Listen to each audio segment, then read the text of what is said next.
What's up YouTube? If you're new to the channel, my name is Justin Geary. I'm a long distance runner. In today's video, I'm going to be talking about the setbacks in running, given that every runner is dealing with the biggest setback right now, and that's no races, canceled seasons. And I'm also going to talk a little bit about injuries, lack of motivation, bad races, bad practices. But before we do that, I'm going to switch the scene real quick. Some things that I know you like. Drink a lot to get you off my mind. I'm dead inside, I don't know why. I feel alright. Got some things that I know you like. Drink a lot to get you off my mind.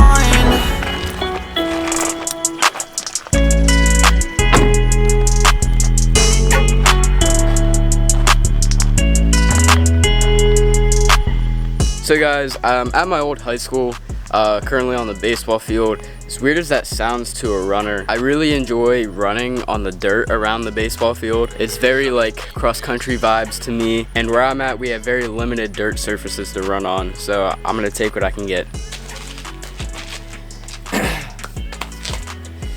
So guys, flip the hat backwards. Let's see how that looks.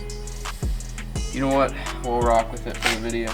So guys, we're talking about setbacks in running. I'm pretty sure every runner deals with some sort of setback in their career, and so I kind of wanted to make this video, especially with everyone having their seasons and races canceled, to help motivate you so that you're not so down and not running to your full potential right now. Yes, races being canceled sucks. Now, I'm a cross-country guy, but I'll admit, during track season, when I found out that the season was canceled, I was pretty disappointed. Just racing and being competitive is something that I really live for, and I'm sure a lot of other runners do. So I was definitely sad to find out I couldn't race. But I want you to look at the bright side, the more positive angle of this. This frees up so much time to build such a big base and to get healthy for cross country. There might not be a cross country season, which would just give us more time to continue training and to continue getting stronger and healthy. So there's so much time to work on your fitness and get to a fitness level that you've never reached before. Well, as if you've been injured, have been dealing with injuries in the past, feel something coming on, this gives you so much time to rest and recover and really focus on getting healthy. Now, I'm sure that many of you have lost motivation to run. I know that I have a little bit. So try to do some things that would motivate you. This could be running a very scenic route, running with a group of people, watching YouTube videos or documentaries. Anything like that could really help motivate you. I really do recommend trying to get a group to train with, or just at least another person. I know when I run with other people, I hold myself more accountable and I will finish the run rather than calling it short. Sometimes I'll even go longer than I was supposed to, and it helps me keep on pace. As for the scenic routes, just maybe run trails, dirt roads if you have it. Like for me, this dirt path around the baseball field gives me very cross-country vibes, and that's something that really motivates me.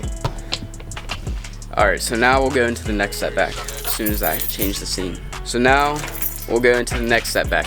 So guys, another big setback that a lot of runners deal with is injury. I didn't used to deal with injuries, and within this past year, I've been dealing with a lot of injuries. The reason I've been kind of absent on YouTube and you haven't seen me post on Strava, my left hip has really been bothering me. It just kind of felt like a bruise in the bone, or just, it didn't feel right. So I ran about 4 weeks ago, and it hurt pretty bad towards the end of my long run, and I took the next day off and it hurt really bad even to walk.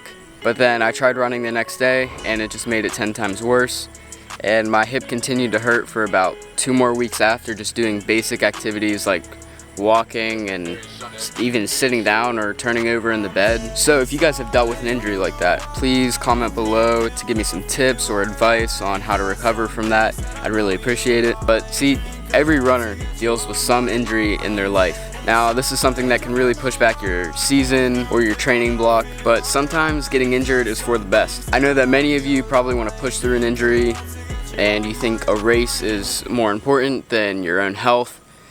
I am completely opposite.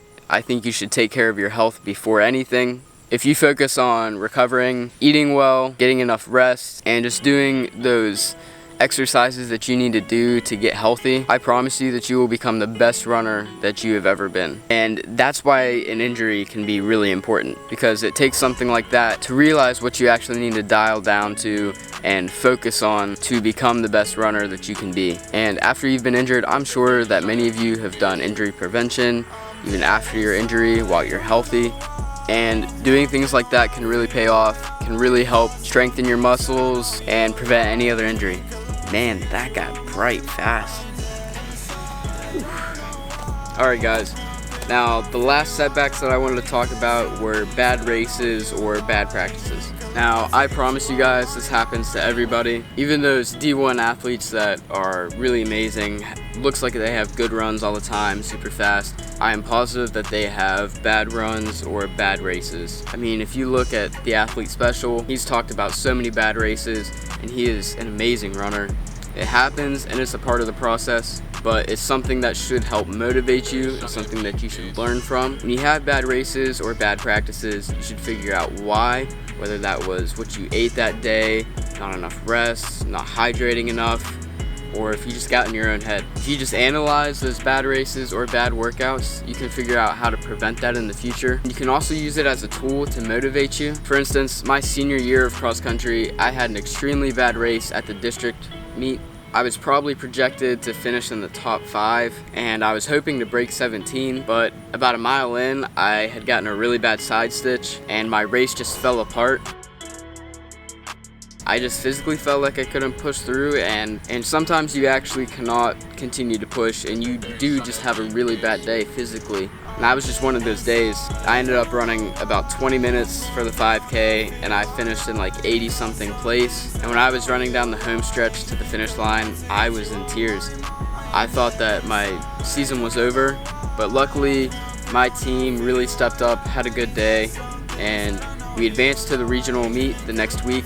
And I used that to motivate me, and I had a pretty decent race at the regional meet. I ran my best time on that course. I obviously hoped for better. I wanted to make it to the state meet, but I can't be too disappointed in my effort. But that is definitely something that I learned from and that I now use to motivate me. For bad workouts, it'll happen, but there's always the next workout. You just have to hold yourself accountable, put in the effort to make up for those bad days where you just can't run as fast. So guys, that is all for the video today. I hope that you enjoyed the video, and if you're new to the channel and you like what you see, be sure to hit that subscribe button and the like button below. I post a ton of running content on this channel. You can go check some more of that out. Other than that, I will see you guys in the next video. Peace.